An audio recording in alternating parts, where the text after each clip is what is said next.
Hello and welcome back to Patrick Replies, the show on the second channel where I, Patrick, reply and respond to your comments and questions about usually the latest video, but we're still catching up on these. And today we are doing something that we've never done before.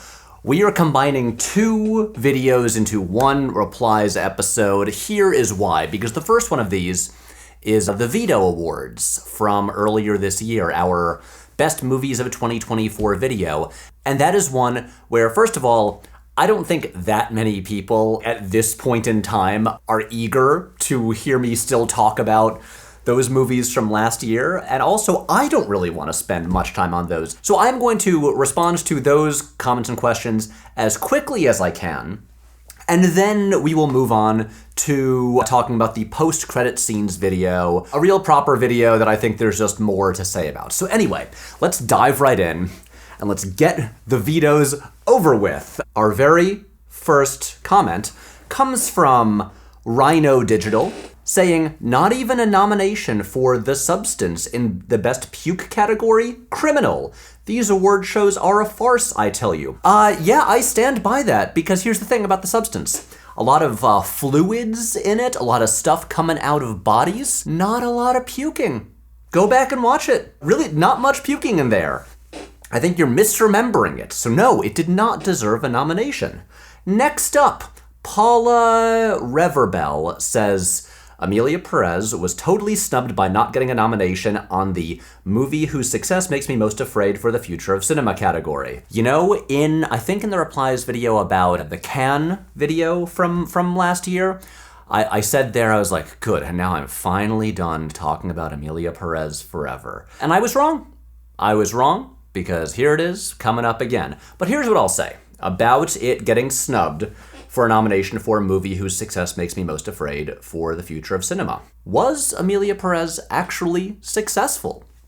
Because it was released by Netflix, therefore it got basically no theatrical release, so we have no idea how much money it made. We don't have the streaming numbers, so we don't know how many people actually watched it. It got Oscar nominations, and it won, I don't know, it won some Oscars, but then, the controversy it was embroiled in was so intense that I'm like, I don't know. I do not see that movie having an impact on future movies to come.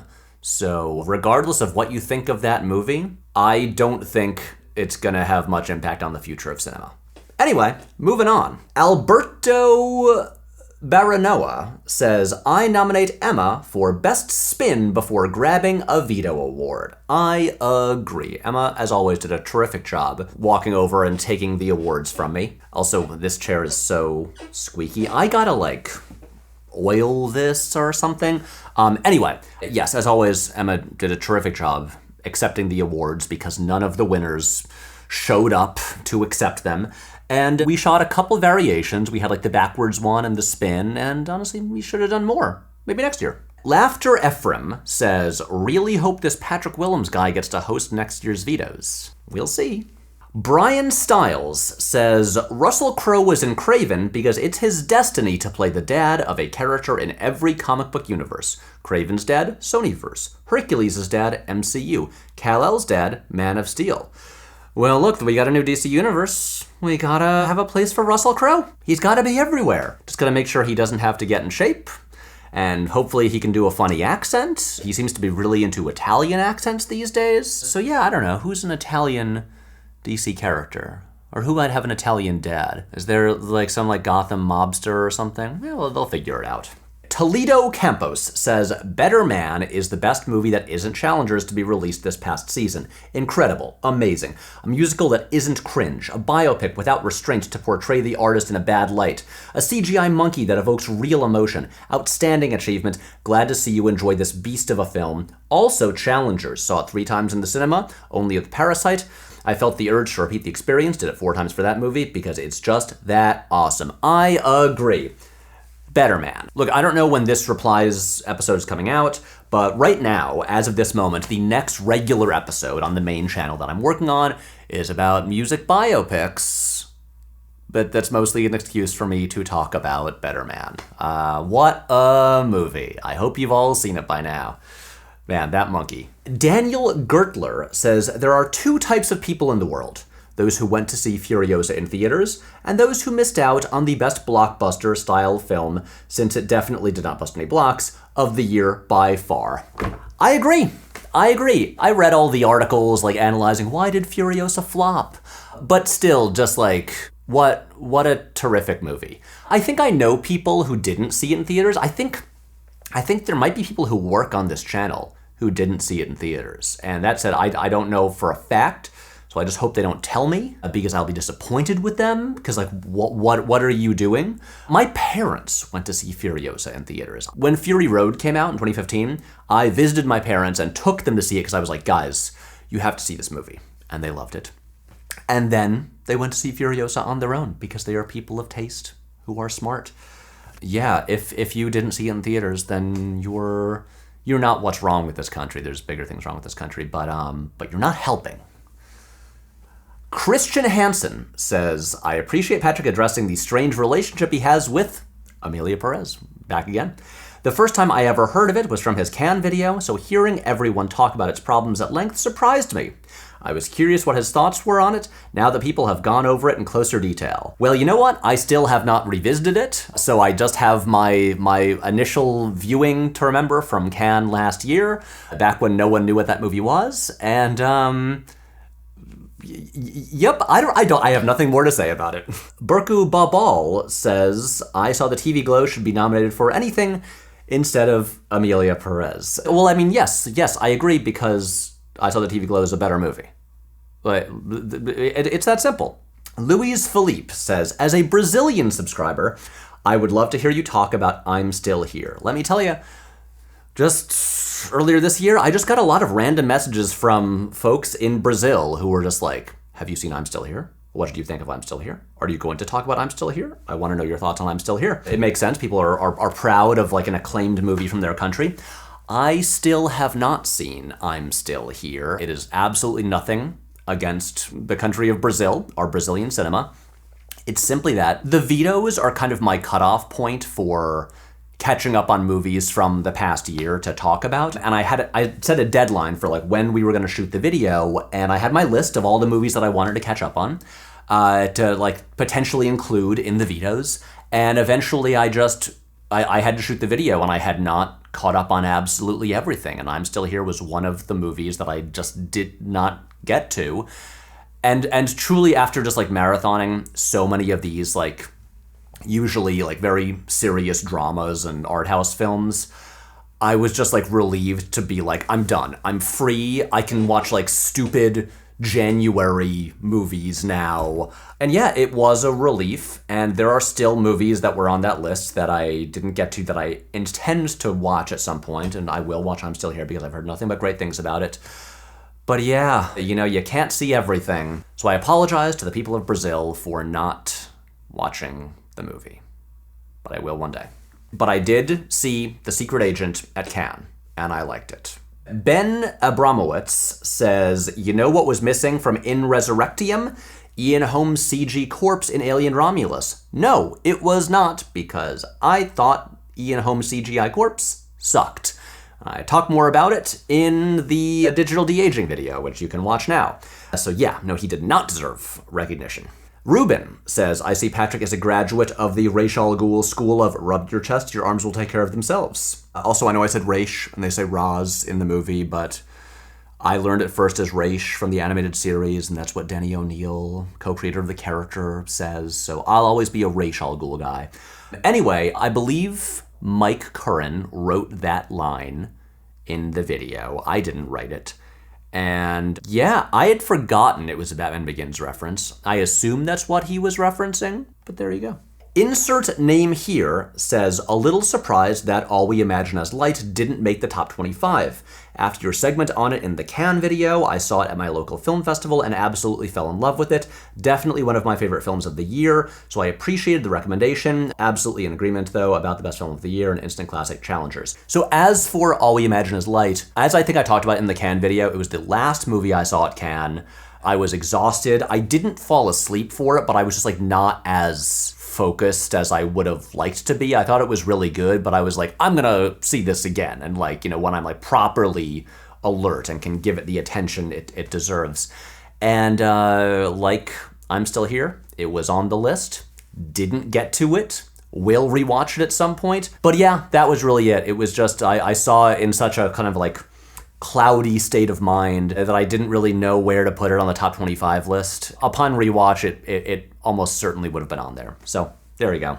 Houston Coley says, don't tease me with Rock DJ and then cut it off. I can't take it. Look, I know. I feel the same way.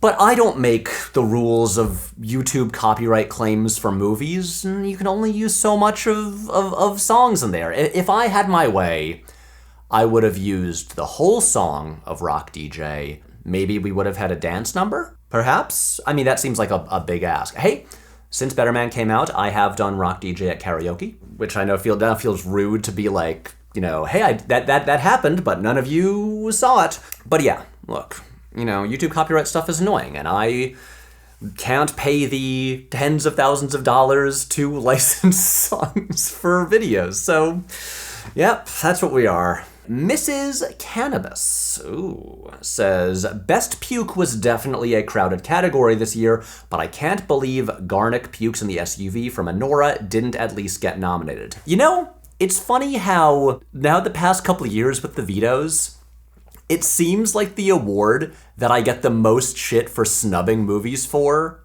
is Best Puke. Best Puke seems like the most competitive category every year, which I guess is cool if, like, I don't know, are we in a golden age for, like, vomit cinema? Maybe. So I'm just saying, it's a tough category. It's a crowded field. Jason Hunter says, Better Man will be a cult classic beloved by an audience that finds it, but it will forever make me giggle at how much fun people got to have with British people for the simple question of, who is Robbie Williams? The meltdown outscaled the box office by magnitudes, and that is so wild. The anger Americans seem to feel about, like, why is there this biopic about a musician I've never heard of, to me was crazy. Because, first of all, Robbie Williams, in 1999, had a hit in the US. Millennium, the song that samples You Only Live Twice, was a hit. When I was a kid, it was on the radio all the time. Like, the music video was on MTV. You know, the one that's like the James Bond riff, he's like got the jetpack and everything. It's like, that song was everywhere. I know he didn't have like a bunch of other big hit songs in the US, but I'm like, I have known who Robbie Williams was since 1999. And then also, of course, you know, I would like go spend every summer in Ireland where he would be huge, and so I'd see a lot more of him there. Like, Americans, come on. You know, just remember that this wasn't that long ago. You should know who the guy is. Also, just watch the movie anyway, even if you don't know who he is. Chill out. Nestor Arans says, no little monkey from Godzilla vs. Kong, what a scam. I never got around to seeing Godzilla vs. Kong. Like the new one, or sorry, Godzilla X Kong, the new Empire. I'll get to it at some point. I thought the previous one was fun. Yeah, just never got to it. I think I don't know, I was busy. Baraka says, Trap is hot garbage, objectively speaking. It was your number 9? Well, first of all, I mean, you watched the video, so yes, it was my number 9. I don't know why you're asking about this when you know the answer, but I would love to know, objectively speaking. Please explain to me. On like an objective level, how is it the hot garbage? Because I don't think you can back that up. And I'm just gonna say, subjectively speaking, I think you seem annoying. Shay Micah says, oh great, this seems like a fun comment. Trap is the movie fart, not sure why that's capitalized, of a good Shyamalan film. Hard Truths is the black British version of As Good As It Gets, as in a movie that has funny parts and serious parts. Hundreds of Beavers is like a YouTube film. Well, that's just stupid. Furiosa is the worst of the Mad Axe series. That's a bad take. Anora, decent selection. Nickel Boys, good selection. Brutalist, if you have ADD like most of us, this movie is too long watch. I watched the TV glow. I saw the TV glow. Cry laughing emoji. Twisters, double cry laughing emoji. Now I know you're trolling. So first of all, I mean, the Twisters part is explicitly a joke. in the video. I don't know how you didn't get that. As far as the rest of this goes, I'm just gonna say that Shay Micah, I think you have bad taste. I think you have bad taste in movies. You seem like a really annoying person, and I don't want to be friends with you. So get out of here. Ben Healy says, "Erg, thanks for spoiling Conclave." Okay, I got some shit about spoiling Conclave. To be fair, I didn't spoil the twist in Conclave. I spoiled just another plot point that happens at the end. And I usually try to avoid doing that, but I'm like, I don't know. I didn't know how to do that award without spoiling it. I don't know. Like, kind of feel like at that point in time, like in you know, award season, it's like, if you're gonna watch a video like this, be caught up on the movies that I'm gonna talk about. But also, you know what? I'm sorry. I'm sorry. In the future, I'll try to give more of a warning. But that's all. But also, I think in a video like the Vitos, where I'm inevitably going to like reveal things that happen in movies, you know, you should just be aware of that going in. Neon Atal Penguin, okay. I got kind of excited by the prospect of a Wallace Shawn cameo there. Well, you shouldn't, because Wallace Shawn is our enemy. He doesn't know this, but he is. That said, I would like to get a cameo from him in a video. That would be fun. BL3343. Am I supposed to like read these as like the threes as E's? So like blie? I don't know. My local movie theater refused to sell the Dune popcorn buckets because they believed that they were too obscene. Sounds like your local movie theater is run by a bunch of prudes. Grewidge says, "I'm so glad Look Back was nominated. That was my movie of 2025, or 4. It was the hardest I sobbed while watching a film, and the most I had ever related to one. It changed me as a person and as an artist." That, I mean, look, it's great to hear that film and art can do that for someone, and I think that movie is great. I really love it. If you haven't seen Look Back, watch Look Back. That is it for the YouTube comments. What do we have from Discord? Oh, only 2 Discord questions from our Ask Patrick channel, where if you're a member of the Patreon, you get access to our Discord server, where you can go to the Ask Patrick channel and submit questions that I'll answer in these videos. And so our first is from Ro, who says, "Hi Patrick, I just wanted to say thank you for the kick I needed to finally see Better Man, which I saw today, yeah, via the 24 Veto Awards, and by effect convinced my partner to also see it, with me for the second time." Look, if nothing else, I'm glad this video helped spread the gospel of Better Man. Finn Delamata May, who asked questions for different videos, but the one corresponding to this one, says, "For the Veto Awards, Moana 2 was completely snubbed for the category of movie whose success makes me most concerned for the future of cinema. How did this get past the judges?" That is a great question, and truly, I forgot that Moana 2 came out.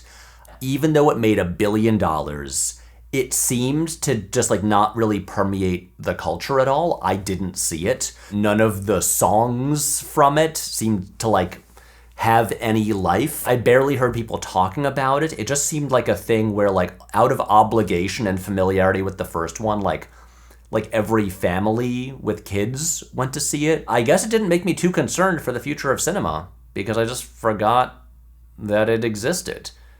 And yet I nominated Wicked, which I liked. Maybe I messed up there. Anyway, Moana 2, who cares? So that's it for the Vitos. Wow, we knocked that out pretty fast, and I'm proud of us. And this means that now we can move on to more important videos. We're talking about the post-credit scenes episode, which I think I have changed the title to multiple times. I believe right now it's called Post-Credit Scenes Aren't Fun Anymore, which I believe. So let's look at what we got. First up, we've got Silly Mina Bird saying, "I am fully on board for the continuing Patrick is spiteful about the train video bit." I mean, we have been running with that. It has been a lot of fun, unless people are getting sick of it at this point. But yeah, it has gotten to a point now where, as I think I've mentioned this before, truly like in person, when like people like see me somewhere in public and like come up and say hi, people mention the train videos so much, and we've now also like got merch about the train videos, buy a Train Movies mug, that I'm like, Are they even still, like, unsuccessful videos? Are they just successful now? I mean, probably not, because they still don't have a lot of views. But hey, I don't know. I think it's a fun bit. I love that people keep bringing them up, and so yeah. But I promise you, I'm doing okay. I'm over it. Corey Lever says, I will never forget working in an IMAX the weekend Endgame came out and seeing one guy get painfully hyped because he thought the sound of Tony hitting the hammer was actually Wolverine scraping his claws. I mean, that is a big jump to just be like, I hear a metallic sound, it must be that. But I mean, there's a perfect example of how post-credit scenes kind of broke people's brains. Blardy Boy says, the worst thing about post-credit scenes is that if you already stayed for credits in movies, people think that you're staying for an imaginary post-credit scene. I mean, that is kind of true. Look, it's totally fine and totally cool to just like sit through the credits and just enjoy the music or whatever. But yeah, a lot of people now probably will think you're staying for an extra scene. So I don't know, just announce loudly like, I'm not expecting a post-credit scene. I'm just enjoying the nice vibe in this theater. Or I don't know, we could make shirts that say that. More merch. We've got enough merch, but maybe, I don't know. If you want it. Okay, The Great Steve says, one of my few embarrassing memories of going to the cinema was having the usher clean around me and my family when in an otherwise empty theater, when I insisted we stay to watch the credits in case there was an end credit scene. But Steve, what's the end of that story? Was there a scene? Or did you make your family sit and wait and then there was nothing? Because that would be really embarrassing. Niloy, I'm probably mispronouncing that, I'm very sorry, says, I'm from India, and our favorite activity while waiting for post-credit scenes is to figure out names of Indian origin people who've worked on the movie, mostly Marvel. It might sound weird, but it has become our fun ritual, and we find out some names every time. I mean, I believe it, like, especially like with visual effects. So much of that is done by like, you know, companies in India. So you're gonna see Indian names there. Again, there are many reasons to sit through the credits. Ben Abramowitz says, that's why Barbie was so refreshing. No credit scenes. They just list all the weird dolls they had over the credits. Yeah, right there. You got the biggest movie of 2023 did not need an extra scene. I hope movies learn from its lesson. The Whatness says, perhaps the worst offender of this is a very recent example. Captain America Brave New World has the audience wait around for a post-credit scene wherein the imprisoned mini-boss has something very important to tell both us and the film's hero, that there is an entire multiverse out there and it's a-comin'. You know. In case you weren't paying attention for the last half-decade of Marvel programming, paying lip service to the coming threat of the multiverse means nothing to an audience that has basically been jerked around and teased with that very promise for 6 years now. You're gonna need to do better than that. So I still have not seen Captain America Brave New World. I'm in this new like era of my life where I realize I don't have to see every Marvel movie. Yeah, there are 3 now that I just haven't seen. I might catch up at some point, but no one seemed to like that one, and so I was like, you know what? I'm in no rush. And I also just like fully stopped watching the shows years ago. But yeah, I just remember a lot of people saying like when that movie came out, just like maybe the worst post-credit scene they've ever done, because it just like, it wants to be really important and just tells you a thing that you're fully aware of. So, but hey, now Captain America knows about a multiverse. So I guess, I don't know, he can go talk to Doctor Strange about that, because they both know about this. I don't know. Rich Del Grande says, I only recently discovered that there was a 10-minute wedding scene at the end of Napoleon Dynamite credits. In 2004, I would have never thought to stick around for that. Yeah, I'm trying to remember why I didn't mention this in the video, but like, yeah, Napoleon Dynamite basically has like a whole ending scene that's like relevant at the end there. Yeah, I guess they just thought that would be like a fun bonus thing. Or, I don't know, was it a thing where they originally were going to end the movie with that and then decided not to, and we're just like, hey, you know what, let's take that scene and just put it at the end because it's not essential. I do not know. But yeah, Napoleon Dynamite was one of like the first real examples. An innovative film.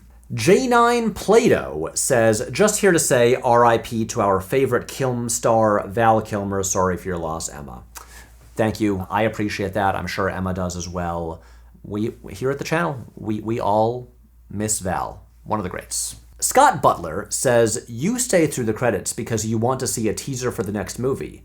I stay through the credits because I want to listen to the score on the awesome theater sound system. We are not the same. Or in other words, I was staying through the credits before it was cool. I mean, hey, you know, over the weekend, I went to a screening of Batman Forever at Nighthawk Cinema here in Brooklyn, and I sat through those credits because they play the U2 song, Hold Me, Thrill Me, Kiss Me, Kill Me, and then they play Kiss from a Rose. And I'm like, I want to sit in a movie theater and listen to Kiss from a Rose because it's one of the greatest songs of all time. And so, truly, if you want people to sit through the credits, just play Kiss from a Rose at the end of every movie. Black Crow's Frost says, we normally play First Name Makes the Tea during end credits. Whoever's first name comes up first makes everyone a cup of tea when we get home. It's fun to turn them into a game. I'm guessing you're from, like, the UK or Ireland? That sounds like a very British thing to do. You know, there are many a fun thing you can do with end credits that do not require bonus scenes. Ashley Stahl says, I think it should be mentioned in Airplane and other Zaz movies, they actually included joke credits, which as a kid, when I would watch them, it actually caused me to read the credits. That the best way to get people to actually care about the credits more than the post-credit scenes. I'm shooting this now a handful of days after the new Naked Gun opened. I've seen it twice already, and it continues the tradition. There are funny fake credits in there, and then there's also, I don't think this is a spoiler, there's a song that plays in the end credits sung by Liam Neeson as Frank Drebin Jr., and it is funny. So, no extra scene, but very good reasons to stay. Okay, Harry Alsop says, used to work in a cinema. During Spider-Man No Way Home's run, I remember a lot of people saying they wished they knew it was just a trailer they could watch on YouTube they'd sat and waited for. When Guardians 3 came out, I heard so many parents complain about being made to wait for 20 minutes to see a guy loudly eating cereal. Then the ones I heard people actually seem interested in were stuff that I just knew there were no concrete plans for, like the Blade Black Knight tease and Roy Kent. It really did feel like Disney was just messing with people and telling everyone exactly how much they felt their time was worth. Seeing people get upset at them doing it with the Avengers cast livestream was quite cathartic. I mean, this is exactly the problem that Marvel created for themselves. Like, they trained people to expect something important at the end, so then when they try to just, like, do something funny, people get mad. But you're never gonna have it feel as important as the early ones did because you weren't expecting it back then. This is exactly the point of the video. It's what I'm saying. So just stop doing them. Or make them silly jokes. Leonardo Ferreira says, the whole deal of Marvel using post-credit scenes come actually from comics. Superhero comic books almost always end on cliffhangers to get you to pay for the next issue, and so on and so on. Even if you get to early Kirby and Lee Fantastic Four comics, conflicts are always solved by the middle of an issue, and the second half sets up a new one. There are simply never any definitive conclusions. Superhero comic books are almost entirely defined by their commercial nature, from flashy covers that grab you, from inter-issue continuity calls, to crossovers to the fact that every hero has a defined monetary value, like a stock option. So of course, their transition to another medium would bring those elements. Okay, I am actually going to push back on this a little bit, because I do not think that post-credit scenes really function like cliffhangers. They are usually disconnected from the main narrative, and they're just like a commercial for like an upcoming story, often not even in the next movie in this series, but if we're talking about the MCU, for like just another Marvel movie. The movies that do what you're talking about actually have cliffhangers like setting up what will come next are the ones I mentioned in the video. Spider-Man 2 with the Harry Osborn thing, X-Men 2 with the Phoenix, and Batman Begins with the Joker card. Those are part of the actual movies. Those are like setups for the next thing that feel actually like integrated into the story in the way that classic comic books do. I don't think post-credit scenes really function the same way. Like narratively, they're just too disconnected. So That's just me. That's just me. Mr. One-Wheeler says, I feel similarly about music albums on Spotify. Every album has to be a deluxe edition that contains 3 extra versions of every song on it. Albums aren't allowed to end. Nothing is allowed to end anymore. I totally agree. It was like when the Tortured Poets Department came out, and then suddenly Taylor is like, oops, it's actually like a double album, and there's like 1 billion songs on there. And I'm like, there's too many songs. At least like, I don't know, wait a month or so until you give me like the extra stuff or like the bonus disc. I'm just like, I was like overwhelmed. I'm just like, this is too much. Chill out, people. Like, give us less. I was just reading my buddy Drew Taylor's article in The Wrap about a thing that I've talked about in these videos before, about how Disney tanked the value of the Marvel, Star Wars, and Pixar brands through Disney Plus and just making too much stuff. It's like, yeah, I get the impulse, like we want more of all the stuff that we like, but also the less of it there is, the more special it feels.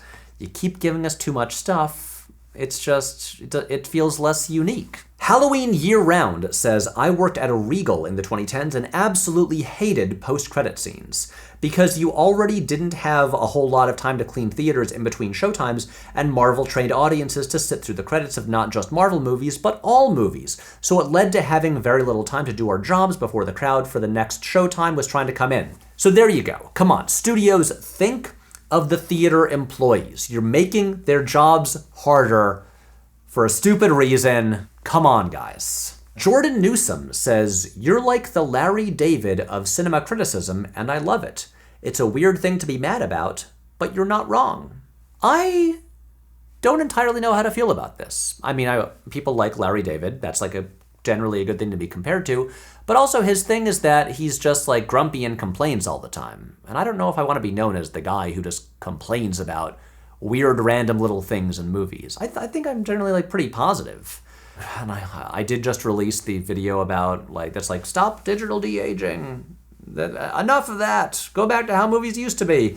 So I'm gonna make more positive things, I promise. I don't wanna be the guy who complains. As much as complaining about things does tend to get views. But also like, look, the Speed Racer video, which is just about how great Speed Racer is, that got like the most views. See, complaining and negativity, not always the way. Lix then says, I don't want to scare you, but you kind of look like French postmodern philosopher Michel Foucault. Just thought you should know. Thanks. I mean, I'll take it. Interesting to have these back to back. I act like Larry David and I look like Michel Foucault, or Foucault, as Americans would say. Yeah, I'll take it, you know? There are worse people to be compared to. Will Hennessy says, when we all sat in a movie theater watching Avengers Endgame, don't put that shit on me. I never watched any of that Marvel crap. Well, congratulations, Will, for your truly superior taste. You are just so much cooler and smarter than the rest of us because you did not watch what at the time was the most popular, biggest movie of all time. Congrats. Cole the Arrow says, I just want to note that I was extremely confused as a kid about why the monkey was still undead in Pirates 2 when the curse was lifted in the first movie. I watched the first couple for probably a decade before finally seeing the Pirates 1 post-credit scene on TV. It was weird that they assumed everyone watched that scene back then. You know, you're right. It is kind of weird, because like back in 2003, we were not all staying to the end of the credits. I don't know. I guess maybe they were just like, ooh, it'll spark conversation. If people are wondering what's up with the monkey, then they'll go on the internet and say, what's up with the monkey? Why is it still undead? And then they'll go back and watch the first movie again. I don't know. I couldn't tell you. Gore Verbinski, come on the show. We'll ask you. Check availability, clever. To quote the Mountain Goats, no greater love than to lay my life down for a friend. No sweeter pleasure than to see the credits clear through to the end. I mean, there you go. What more needs to be said? Mark Fonts. Is that actually his name, or does he make fonts? I don't know. Implying us not knowing Mindy Weissman, meaning we do not pay attention to the credits, is a bad faith argument. Ooh. The point of credits is to spend the time in respect of the workers who each only get 5 seconds on screen after years of work. No one expects us to memorize every person's name, and employing that as an argument sort of makes me feel like you're grasping at straws to pad out a Marvel movie topic discussion. Well, Mark, I thought it was fairly clear that the Mindy Wiseman thing was a joke. The point of this is not to be like, oh, everyone is supposed to memorize all the names in the credits. If you don't, haha, I gotcha. It's basically, it's like the thing that James Mangold said in that quote, which is that like people claim that post-credit scenes are good because you're sitting there and acknowledging all the people who worked hard on the movie, when really you're not. You're not acknowledging them, you're just sitting there tolerating the credits until you get your like sweet treat at the end. So yeah, the Mindy Wiseman thing is a joke. I thought it was clear. Maybe I was wrong. Maybe some people just can't take a joke. This is a very relevant question that I knew would have to come up. The Ironist 9 says, watched Sinners tonight, and it literally ends the story proper in its credit sequence. People had already walked out and missed a fairly significant bookend. So yeah, so I'm assuming that probably most people watching this have seen Sinners, one of the biggest movies of the year, widely considered, and I would agree, one of the best movies of the year. I will not actually spoil the end for you in case you have not seen the movie, but what I will say is that there's two credit scenes. There's a mid-credit scene and a post-credit scene. The mid-credit scene is like several minutes long and is the proper ending to the movie, like resolves the main story, like with the main characters. It is essential to getting the full experience. The post-credit scene is a nice little like just stinger on the end. I like it. It's not like essential. I think putting that scene in the mid-credits is like a baffling choice. It's my only major criticism of the movie. Like, as you mentioned in the comments, some people in your theater had already left when that happened. I've talked to friends who like went out to like use the bathroom at the end of the movie and didn't know there was an extra thing there. And I'm just like, Ryan Coogler, I think you're so smart. You're so good at what you do. If you're having people actually miss the like very important real ending to the movie because you put it in the credits, I think you messed up. I think it should be in the actual movie. And also that little like that break of like a few minutes, the like where we kind of like detach and then we like, you know, refocus ourselves when the scene comes up. Yeah, I don't think it's good. Like, did you just get so credit scene pilled from working on Marvel movies that you just have to do it every time? Because you did the same thing in both Black Panther movies, and it's frustrating because I think the movie is great, and I don't know why they broke off that scene and put it there. So there's my take on the Sinners scene. And okay, that is it for the YouTube comments. So let's now jump over to Discord. I already did the spiel about you get access to the Discord exclusively if you're like a member of the Patreon, which is a cool thing to be because it supports the channel and helps us like pay everyone who works in the videos. And then you can ask questions and also just like chat and hang out in the Discord.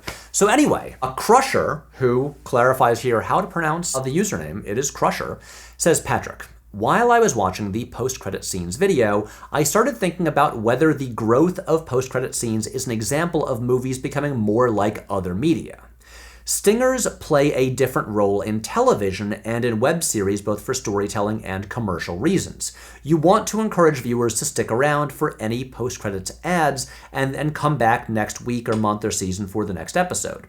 Could some of the growth in film of Stingers be adopting the conventions of other media? I mean, I would say yes, absolutely. I mean, look, so many people, myself included, have compared the MCU to being like a TV show in a movie theater where, you know, each episode kind of like connects and then sets up the next one. And then your season finale is like an Avengers movie that's like a crossover. I mean, honestly, they're just like next time on. But I don't think movies really do need to become more like TV. TV has also just been trying so hard to become like movies. I think it's fine for movies to be movies. And yeah, but basically I think you are correct. I agree. Okay, Crantastic says, on your post-credit scene video, Patrick, I admit I put off watching the video for a while because I was turned off by the video's title, which seemed more clickbaity than usual, and I was worried you'd caved into the YouTube algorithm of being as hyperbolic sensationalism. When figuring out how to title your videos, how do you draw the line between attention grabbing from falling into stuff like post-credit scenes have ruined cinema and here's why? This is something I have a lot of thoughts about. Truly, titles, I think, are maybe my least favorite part of making videos online. Like, even thumbnails used to be my least favorite, but then since I've been working for like a little over a year with Hot Cider, who's the best, and he does my thumbnails, that part has become a lot better. But titles, still, I hate them. Because yeah, this video, the post-credit scenes video, was originally called, I think, Post-Credit Scenes Need to Die, and which is a pretty extreme title. And this was a thing I'm not trying to blame anybody. I was talking about this video and like brainstorming titles with my friend Matt Kroll. I had like brought this up because, and I don't want to just like fall into this over and over again, like overdo it. But back in 2023, when we had like multiple videos that had titles involving like death in them, like who's killing cinema and how one movie killed the 1980s, they did really well. I'm not saying they did well because of the titles, but that it definitely played a role. And so I was like, do I just lean into the death thing again? And Matt was like, yeah, do it. So again, not blaming Matt, but he supported my initial idea. And then the video had been out for a little while, and then I was just like, I don't know how much I love this title. And so I changed it to the current, less hyperbolic version, which is post-credit scenes aren't fun anymore. But truly, like, the title thing is so frustrating because there's always a title that I wish I could give a video, and that title almost always is not the title that will lead to the most views, but it's a more accurate and I think truthful title that represents the video better. But it's also like, it's this game you've got to play where you need to understand like how YouTube titles work. And for me, it's always this compromise between like, what is a title that doesn't feel like becoming too much of like the overly hyperbolic YouTube cliche thing with like all caps about like ruining or whatever, or like outrageously bad or like disaster. So it's just like all these big negative words. Because basically, like, there are so many shitty YouTube videos out there that have annoying titles, and I'm like, I don't want my videos to, like, seem like those videos, the ones I don't like, but then also, I don't want to turn off the people who I think is a lot of the audience who I think are smart and have taste, who, like, don't want to watch those videos. And so what I often end up doing is I'm like, I have the, like, slightly hyperbolic title on the video, and then in the video itself, at the end of the title sequence, when the title comes up, then that's the title that I actually think of as like the proper title for the video. But yeah, it's just the thing of how do you give a video a title that will get people to click on it, but that will not make you hate yourself? And this is the question I'm constantly asking. Next up, Finn Delamata May says, so out of curiosity, did the post-credit scene in the Dungeons & Dragons movie harken back to the good old days of post-credit scenes, where it just carried on from a joke that was set up before, and was also kind of about a pitiful character endlessly waiting? Yes! Yes, absolutely. If you're gonna do a credit scene, I think have it be a joke, and especially if it's about waiting, that's always the best kind. So Dungeons & Dragons, you got a thumbs up from me. Pinball Witch says, for the post-credit scene reply episode, Patrick, more a comment than a question, but in addition to the things you mentioned, like reflecting on the film and listening to the music, I like to watch the credits to appreciate the scale of people involved in the making of the film. I can't memorize all their names, but I can appreciate they all helped it exist.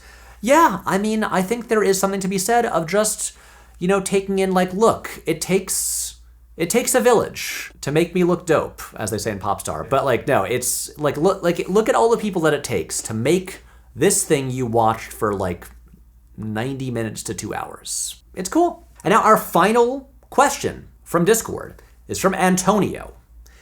says, "Hey Patrick, forgive me if this has been asked already, but I was curious as to your thoughts regarding the ending of 28 Years Later in relation to the topic of post-credit scenes. I've seen plenty of people claim that it should have been a post-credit scene, but I was curious to see your take. I personally enjoyed the jarring tonal shift."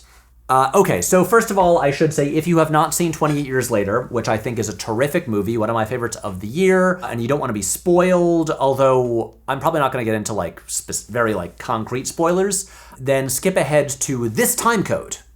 Okay, so anyway, so 28 Years Later, it kind of concludes its main story, and then the final scene, it has this little epilogue where suddenly the main character on his journey just encounters this group of people, led by who is presumably the kid from the opening scene, grown up with this gang now, and it's like this weird scene, and then the movie ends. And yeah, it is a thing where if you don't know that there's gonna be a next movie, this probably seems really weird. And even if, you know, again, it is almost like a post-credit scene, but look, I like the shift. I like ending the movie on this like wacky scene where you're like, what was that? What's gonna happen next? There is something just about the form of like having it as a part of the actual movie. So it's like an epilogue now, as opposed to this disconnected thing that you wait for. Because I do think the wait for like, I don't know, 5 to 10 minutes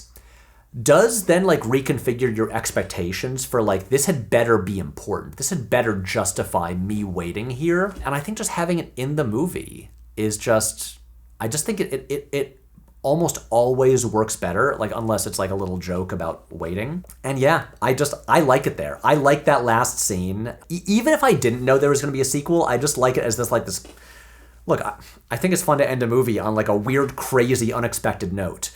So you walk out of the theater being like, oh my God, what was that? Again, it's like I've been saying all this time. Put your setup for the sequel in the actual movie. That's it. That is the end of the comments and questions, and we now enter my favorite part of doing these videos, the physical mail. We've got a stack of mail from the P.O. Box. If you want to send us anything, the address for the P.O. Box is in the description of every video. It's in the About section on the channel. It's easy to find. If you want to send me something, but you don't want me to open it on camera, just like write a note that says don't open on camera. So we're going to start with this one. It says time sensitive on it. To be clear, I had not checked the P.O. Box in a month. I don't know when this was sent. So if I missed whatever was time sensitive about it, I'm so sorry. This seems like it's from Timothy Fletcher. Okay. We've got multiple things here. So, okay. Hold up. This looks very, very interesting, and so I'm gonna read this. We've got multiple things here, but I'm gonna start with the handwritten letter. Patrick, on the internet, I'm called Funkmon. Find me anywhere.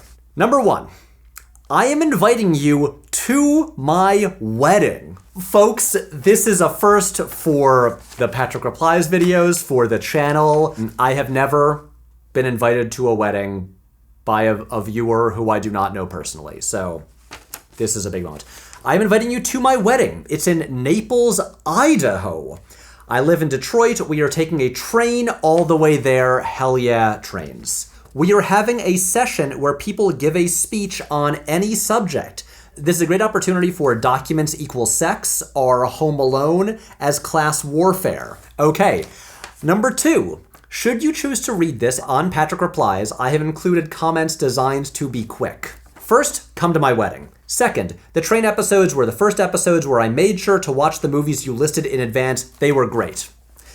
Now, about document movies. I think many legal dramas about lawyers also work, even if not thrillers. A Few Good Men, while only focusing on 2 documents, a letter and a call log, had all the hallmarks. A puzzle, a cast of guys, a late-night study session, no personal lives, gang up against the government. Maybe you consider this a Grisham, I don't know. Definitely do the dad movie video. I mean, that's a really good point. I think that A Few Good Men would fall into the category of a Grisham. It's not a John Grisham adaptation, obviously, written by Aaron Sorkin based on his play. But yeah, that would be a Grisham because it's not a true story. Oh, third, I have included a postcard from where I used to live just in case you want it. This is a cool train postcard. Love that. Colorado's Georgetown Loop. Okay, so here we've got, okay. So we have here, I'm not going to show it on screen because there's like the info about it, but this is the wedding invitation. I'm invited to the wedding, plus guests, any number, family, crew, girlfriend. So this is Timothy and Samantha getting married on September 13th. Use included card for RSVP. This is a Taylor Swift Eras Tour postcard, but that already has stamps on it that is filled out. This is wild. This is amazing. I'm like, look, here's the thing. Right now, I cannot give you an answer, but also who knows when this video will come out. And also that's why there's the RSVP card. The point of this is not to like give you an answer in the video. Here's what I'll say. I'm genuinely gonna think about it. I mean, Idaho is far away. That is the thing. I can't just like hop over there. It's like, I'm gonna think about it. I am gonna think about it. I am so flattered and honored that you that you would invite me. That's really cool. It really is cool. And yeah, even if I end up not being able to make it, congratulations on the wedding. It sounds like it's gonna be really cool. Taking a train there, awesome. And yeah, here's the thing. I can tell you, I would like to be there. It's mostly just a matter of like logistics and all that kind of thing. But yeah, I'm gonna give this some thought. Timothy, thank you. Well, I don't know how we're gonna top that. Okay, oh, this is a letter from New York City. That's where I live. Here's a vertical letter. Okay, hi Patrick and Emma and Novels, question mark. Not in response to a specific video, but I want to thank you for all of the work that you do on this channel. My first video was the one on RRR, which I found through another video essayist who recommended it. I can't remember who. Coming in at the middle of the end of the Charles the Coconut saga was very disorienting, but I was immediately hooked. Also, truly such a relief to hear that anyone started during that era and was not immediately like turned off, so thank you. Thank you for the care and thought you put into all of your videos. I'm always full of happy anticipation whenever I see a new one come up until I can find the time to watch it. Your sister is awesome.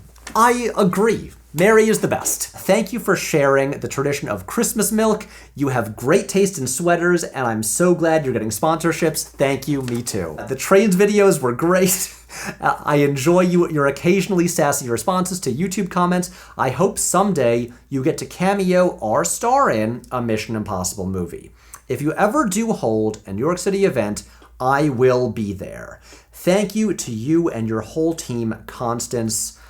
That was lovely. Constance, thank you so much. We have the best viewers. It's like they're all so cool and so nice.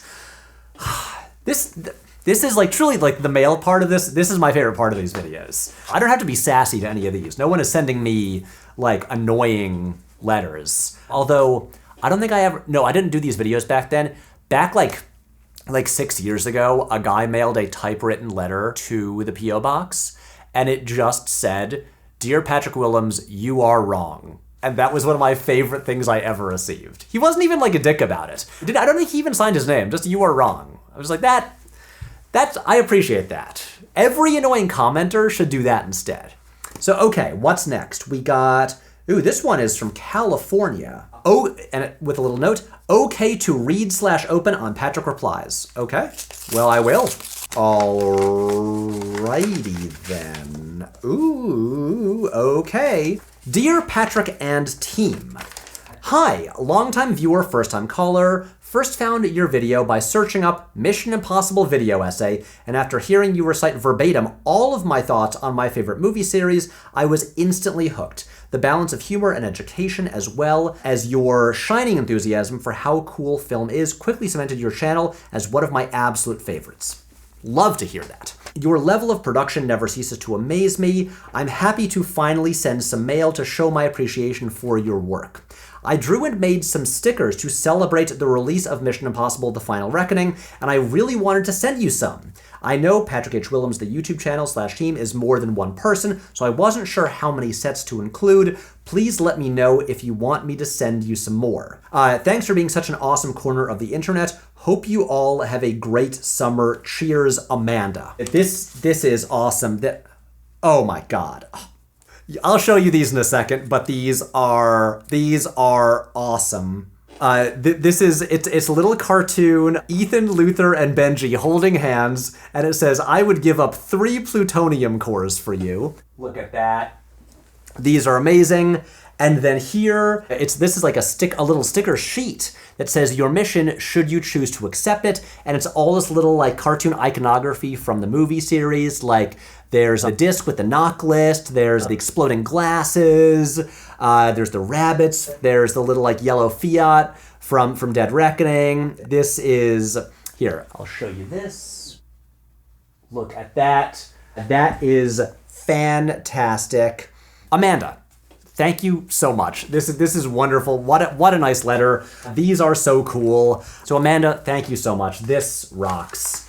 Okay, let's do. Ooh! I recognize the name on this letter. Hello, Patrick.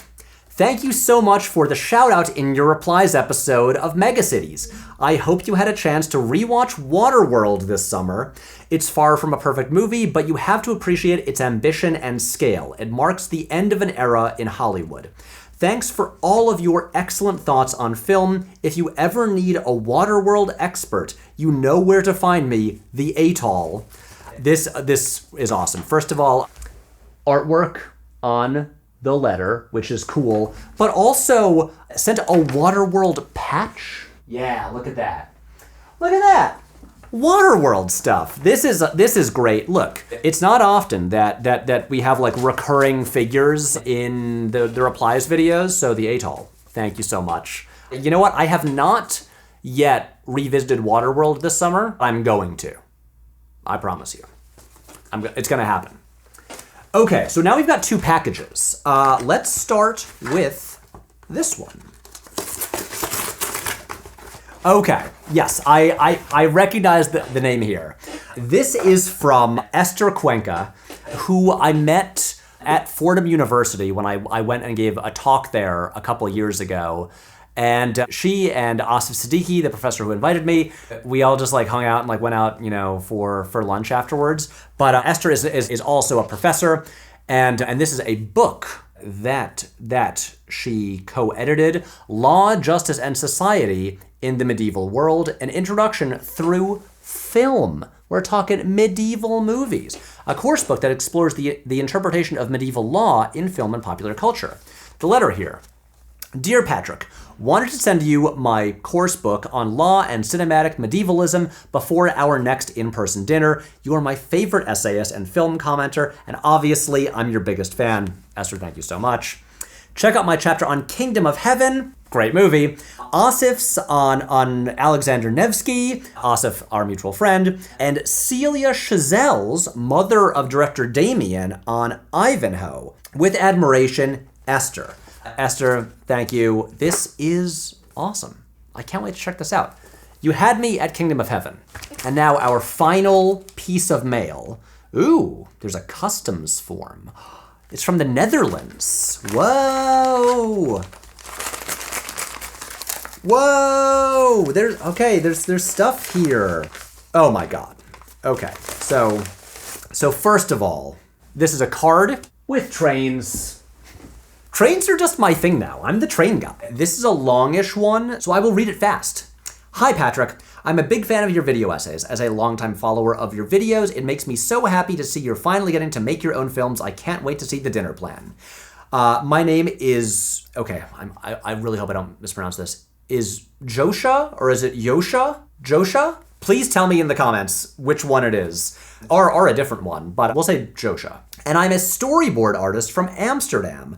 I also mentor students and coach beginning storyboard artists, and I recommend your videos all the time, especially how to ruin an action scene and the section on objective versus subjective storytelling in the Needle Drops video. On my Instagram, I run a little film quiz where I share drawings of my favorite films and challenge my followers to name that movie. This year, I printed a card game of that quiz to take with me to the Annecy Animation Festival, something fun to give to people I meet as an alternative business card. I have a few sets left, and I would love for you to have one. After enjoying your videos for so many years, it's cool to give you something I made in return. I hope you'll enjoy playing the quiz, and I'm curious if you can name all the films. Answers are on the back. Thank you and best wishes from the Netherlands, Josha/Josha or Josha.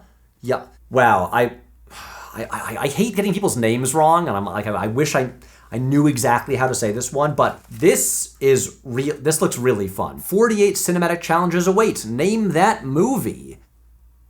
There you go. Okay, here, let's open this up for a second. Okay, so this one looks like Amadeus. Yes, I'm right. Here's that. That's Amadeus. Let's see how I'm gonna do. Okay, well, this is obviously Singing in the Rain. You know? Yep, Singing in the Rain. Okay, I think this is Heat. Yes, it is. There's Heat. Is this Amelie? Yes, it is. There's Amelie. I believe this is The Godfather. Yes, it is. Is this fun for you? Okay, these are so cool. Ooh, there's a Tinker Tailor Soldier Spy one. Ooh, there's Rounders, Born Ultimatum. Yeah, oh yeah, there's LA Confidential. That's True Lies, right? Yeah. First Blood, Casino Royale, 8 Mile, Arrival, Basic Instinct, Sideways, Good, the Bad, and the Ugly, Labyrinth, A Road to Perdition, Raiders of the Lost Ark. This is so cool. Thank you so much. This rocks. This is great. Also, just like amazing artwork on these. This is so cool. Man, what a good haul. This was a good video. This was really good. Thank you everyone who left comments. Well, not the ones who left annoying comments, but like the good comments and sent in questions. And most of all, thank you to everyone who sent in letters and wedding invitations and books and card games. You're all the best. I love doing these. I love making these videos. Thank you for watching them. Thank you for watching this one. And I'll be back here again soon. Bye.